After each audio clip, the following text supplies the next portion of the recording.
এই দেশে এই অভিশপ্ত ইহুদি, এই খুনি, এই মানবতা বিরোধী অপরাধী, এই গণহত্যাকারী, পৃথিবীর সবচেয়ে বেশি যারা আমাদেরকে সকাল বিকাল মানবাধিকারের সবক দেয়, সংখ্যালঘুদের অধিকার অধিকার বলে সারাক্ষণ মুখে জিগির তুলে না, কি করতেছে সংখ্যালঘুদের সাথে এরা?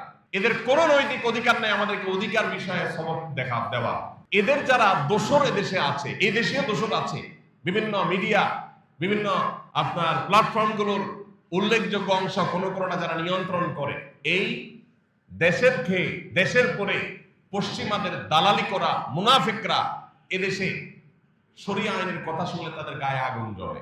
তারা এদেশের মুসলমানদের চেতনার কথা শুনলে তাদের গায়ে আগুন জ্বলে। তারা পশ্চিমাদের ধ্যান ধারণাগুলো আমাদের উপরে চাপিয়ে দিতে চায়। আমাদের একটু নড়ে চড়ে বসতে হবে।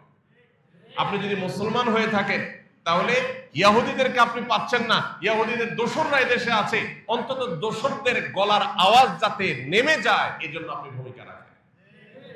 এদের উচ্চ আওয়াজে এদেশে যদি গলাবাজি চলে তাহলে সেক্ষেত্রে এটা আপনার আমার জন্য লজ্জা যে আমার ফিলিস্তিনের মুসলমানদের রক্তচোষাদের দালালরা তারা এদেশে বড় গলায় কথা কিভাবে বলে, তারা কিভাবে এদেশে তাদের প্রভাব বিস্তার করে।